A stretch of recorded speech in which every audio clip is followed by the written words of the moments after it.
पैरों तले जमीन खिसकने वाली बात तो आपने जरूर सुनी होगी, लेकिन इस इंसान के साथ ऐसा सच में होने लगता है। कहानी की शुरुआत होती है रेमी नाम के एक फ्रेंच पेंटर से। अपनी पत्नी लुसील और 2 बच्चों के साथ उसकी जिंदगी आराम से बीत रही थी। एक दिन बच्चों के साथ खेलते हुए रेमी ने देखा कि वो अचानक कुर्सी में धंस रहा है। वो फटाफट खड़ा हो गया, लेकिन ये अजीब चीज उसके दिमाग में काफी देर तक चलती रही। उस दिन से उसके साथ ऐसी अजीब चीजें लगातार होने लगी। कभी वो अपने सोफे में धंसने लगता और कभी तो सोते हुए जैसे बेड ही उसे निगलना चाहता हो। उसे इस चीज की वजह समझ में नहीं आ रही थी, तो उसने सोचा कि शायद ये उसके दिमाग का वहम है। एक दिन रेमी अपने बच्चों के साथ स्टूडियो में था। गलती से वो पानी का नल बंद करना भूल गया, जिससे पूरा का पूरा स्टूडियो पानी में डूब गया। इस छोटी सी गलती की वजह से उसका पूरा करियर बर्बाद हो चुका था। उसने कुछ बची खुची पेंटिंग्स को बचाने की कोशिश की, लेकिन उसी वक्त वो फिर से जमीन में धंसने लगा। इस बार वो खुद को बाहर नहीं खींच पाया और किसी दूसरी दुनिया के समंदर में पहुंच गया। इस दुनिया में 1 नहीं 2 नहीं बल्कि 3 सूरज थे। तभी कुछ आदिवासियों ने उसे देख लिया और उसकी तरफ तेजी से भागने लगे। रेमी घबराकर पीछे हट गया और उसे वापस किसी ने पानी में खींच लिया। अगले ही पल वो अपनी दुनिया में वापस था। रेमी जानता था कि ये सिर्फ एक सपना नहीं हो सकता। घर लौटकर उसने लूसियल को इसके बारे में बताया, लेकिन वो भी मानने को तैयार नहीं थी। असल में उसकी बीवी तो किसी और के ख्यालों में गुम थी।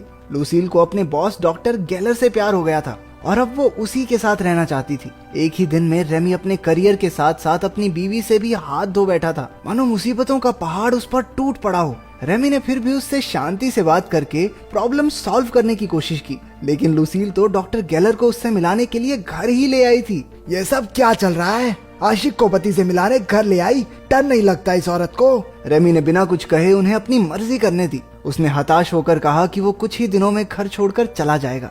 इसके बाद वो अपने परिवार के पास मदद मांगने पहुंचा। उन्होंने भी कुछ देर उसकी बात सुनी, लेकिन किसी ने ज्यादा ध्यान नहीं दिया। निराश होकर रेमी कॉफी बनाने के लिए रसोई में चला गया। एक बार फिर से अजीबोगरीब चीजें होने लगी। घर की बिल्ली अचानक हवा में ही जम गई। रेमी ने उसे पकड़कर इधर उधर घुमाया, लेकिन वो तो जैसे खिलौना बन गई थी। उसने अपने परिवार को आवाज लगाई, लेकिन उसे एहसास हुआ कि उसके आसपास की सारी चीजें थम सी गई हैं। समय एक ही जगह पर रुक चुका था। जमीन भी धीरे धीरे लिक्विड बनने लगी और रेमी एक बार फिर से उसमें धंसता जा रहा था। आंख खुली तो उसने देखा कि वो जंगल के बीचों बीच था। उसने आगे चलकर देखा कि कुछ आदिवासी एक जानवर को मारकर पका रहे थे। उसने उनसे मदद मांगी, लेकिन वो रेमी को ही अपना खाना बनाने के लिए उसके पीछे भागने लगे।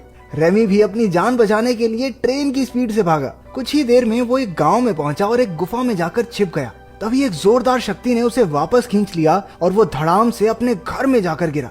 सारी रसोई में चीजें इधर उधर बिखर गई थी। उसके परिवार ने आकर देखा तो रेमी ने उन्हें समझाने की बहुत कोशिश की, लेकिन उन्हें लगा अरे कॉफी में मिला के पीने लग गया है, तो बीवी छोड़ की सदमे में आ गया बेचारा, हाय। इसके बाद वो चक्कर खाकर वहीं गिर पड़ा। उसकी आंखें हॉस्पिटल में खुली, लेकिन वहां भी कोई फायदा नहीं हुआ। डॉक्टर्स भी उसकी बात पर विश्वास नहीं कर रहे थे। अगले दिन रेमी अपने स्टूडियो गया तो बैंक वाले, उसके क्लाइंट सब उससे पैसे वसूलने पहुंचे हुए थे। अचानक से उन सब ने बोलना हिलना बंद कर दिया। इससे पहले कि रेमी को कुछ समझ आता, वो फिर से जमीन में धंसना शुरू हो गया। उसने खुद को रोकने की काफी कोशिश की, लेकिन वो तीसरी बार दूसरी दुनिया में पहुंच ही गया। वो एक पेड़ पर एक टोकरी में बैठा था और सभी आदिवासी उसकी तरफ खुशी से देख रहे थे। ऐसा लग रहा था मानो वो सब उसी का इंतजार कर रहे हों। इशारों इशारों में उसे समझ आया कि वो सब उसे उड़ता हुआ देखना चाहते थे। 50 रुपए दिए हैं, जब तक ये उड़ेगा नहीं मैं घर नहीं जाऊंगा। रेमी ने भी जोश में आकर उड़ने की कोशिश की, लेकिन मुंह के बल गिरा।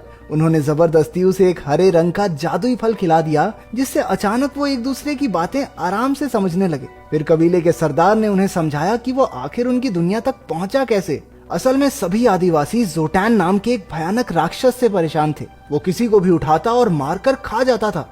कबीले के विद्वानों ने पता लगाया कि उनकी एक पौराणिक किताब के हिसाब से दूसरी दुनिया का एक आदमी ही उन्हें राक्षस से बचा सकता है। इसलिए वो तंत्र मंत्र से उस हीरो को अपनी दुनिया में लाने की कोशिश में लगे थे। रेमी के साथ वो अजीबोगरीब घटनाएं भी इसलिए हो रही थी क्योंकि वो ही उस कबीले का रक्षक है। लेकिन जो आदमी अपनी बीवी के आशिक को नहीं पीट पाया, वो राक्षस को क्या मारेगा? उसने कबीले की मदद करने से साफ इनकार कर दिया।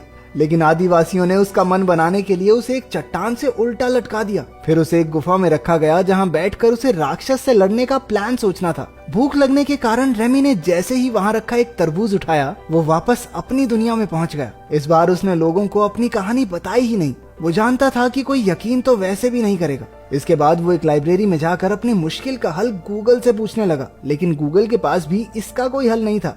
अब उसने भर भर के प्रोटीन देना शुरू कर दिया ताकि वो ताकतवर बन के जोटैन को हरा सके। अगली बार वो दूसरी दुनिया में नए जोश के साथ पहुंचा।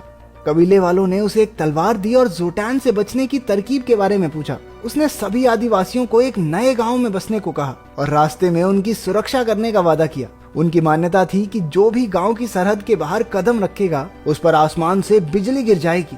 रेमी ने सबसे पहले सरहद पार करके दिखाई कि कुछ नहीं होगा और देखते ही देखते उसके पीछे सारा गांव चलने लगा। अब सबको यकीन हो गया था कि रेमी ही उनका हीरो है। कुछ घंटों बाद जोटैन के 2 आदमियों ने उनका रास्ता रोक लिया। उन्होंने सबको गांव लौट जाने को कहा, लेकिन रेमी ने उनका बहादुरी से मुकाबला किया और तुक्के से एक को तो मार भी दिया। कुछ देर बाद उन्हें खबर मिली कि जोटैन उनके कबीले पर हमला बोलने वाला है।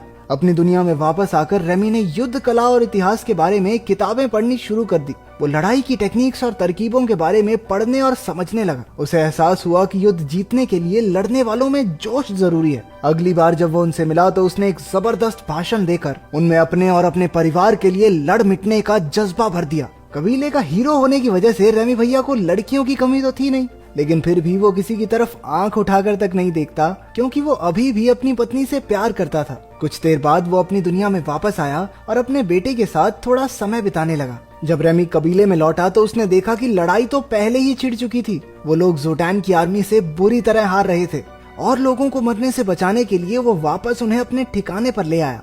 इसके बाद रेमी ने उन सबको आगे का प्लान बताया। अगले दिन वो सो रहे दुश्मन सैनिकों के पास गया और उनकी बेइज्जती करनी शुरू कर दी। किसी को थप्पड़ दिए तो किसी को चिढ़ाया और सबको अपने पीछे लगा लिया। उसका प्लान सही जा रहा था। दुश्मन सैनिक उसका पीछा करते हुए खाली जमीन पर आ गए और वहीं रेमी ने अपनी सेना को वार करने का ऑर्डर दे दिया और खुद भागकर एक खोखले पेड़ में छिप गया। आदिवासियों ने तीरों से हमला कर दिया जिसमें आधे दुश्मन मारे गए और बाकी मैदान छोड़कर भाग निकले। सबने रेमी के सामने सर झुकाया क्योंकि वो ही उनका असली हीरो था। युद्ध के बाद वो सब एक नई जमीन पर बस गए। रेमी अब उनका राजा बन चुका था। अपनी मॉडर्न नॉलेज से उसने गांव में काफी नई नई चीजें बनवाई। धीरे धीरे उन्होंने बहुत तरक्की कर ली। वहाँ रेमी को एक भगवान की तरह पूजा जाता और वो हर समय लड़कियों से घिरा रहता। वहाँ रहकर उसने एक मोनालिसा जैसी पेंटिंग भी बना दी। देखते ही देखते 6 महीने बीत गए और इतने समय से राजा रहने के बाद रेमी थोड़ा बदल चुका था।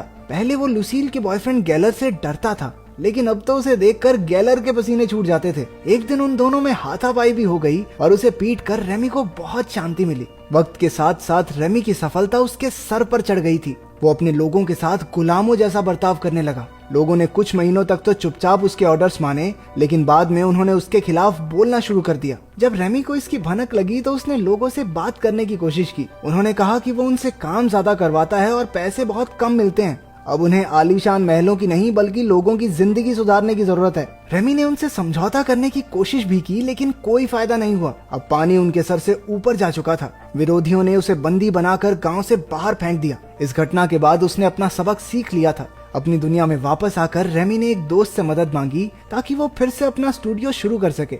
उसने घमंड को अपनी जिंदगी से बिल्कुल निकाल फेंका। उसकी जिंदगी में डेल्फीन नाम की एक औरत आ गई और दोनों एक दूसरे को पसंद करने लगे। लेकिन जैसे ही डेल्फीन ने पहली बार रेमी को किस किया, वो एक बार फिर से दूसरी दुनिया में पहुंच गया। गांव के लोगों ने एक बार फिर से उसे बुलाया था क्योंकि मान्यता पूरी करने के लिए जोटैन को मारना जरूरी है। हालांकि रेमी इस सब में नहीं पड़ना चाहता था, लेकिन उन लोगों ने जबरदस्ती उसे जोटैन की गुफा में धक्का दे दिया। लड़ाई के दौरान ऐसा लगने लगा कि अब तो रेमी की खैर नहीं। उसने भाला उठाकर यूं ही कहीं भी फेंक दिया और वो सीधा जाकर जोटैन की छाती में लगा। राक्षस को मरा हुआ देखकर सभी खुशी से झूम उठे और आखिरी रस्म की तैयारी शुरू हो गई। असल में आखिरी रस्म ये है कि उन्हें रेमी को मारकर खाना होगा। जैसे ही रेमी को पता चला वो जान बचाकर जंगल की तरफ भागा, लेकिन जिस बुढ़े ने उसे तंत्र मंत्र से इस दुनिया में खींचा था, उसने एक तिलस्मी चीज को आग में फेंक दिया, जिसके बर्बाद होते ही रेमी कभी अपनी दुनिया में लौट नहीं पाएगा। वो जल्द ही पकड़ा गया और मरने ही वाला था, लेकिन भीड़ में मौजूद कुछ लोगों ने उस जलती हुई तिलस्मी चीज को उठाकर पानी में फेंक दिया। इसी वजह से वो वापस अपने परिवार के पास अस्पताल में पहुंच गया। लुसील और डेल्फीन दोनों वहीं मौजूद थी। जब डेल्फीन को पता चला कि उनका डाइवोर्स अभी फाइनल नहीं हुआ है, तो उसने फिलहाल रेमी से दूर रहना ही सही समझा। उसे मरता देखकर लुसील को एहसास हुआ कि वो अब भी रेमी से ही प्यार करती है और वो बॉस के साथ चक्कर तो उसकी बहुत बड़ी गलती थी। कितनी दोगली औरत है ये। लेकिन अपने सख्त लौंडे रेमी ने कहा, ओके दीदी बाय। उधर दूसरी दुनिया में आदिवासियों ने रेमी का बहुत बड़ा स्टैचू बनाकर अपने हीरो के रूप में उसे याद किया। आखिर में हम देखते हैं कि लुसील और रेमी एक बीच पर अपने बच्चों के साथ थे। उन्होंने एक बार फिर से एक नई जिंदगी की शुरुआत की। यहाँ अपना रेमी पिघल गया। तो तुम्हारे हिसाब से उसे लुसील पर भरोसा करना चाहिए या नहीं, कमेंट्स में जरूर बताना।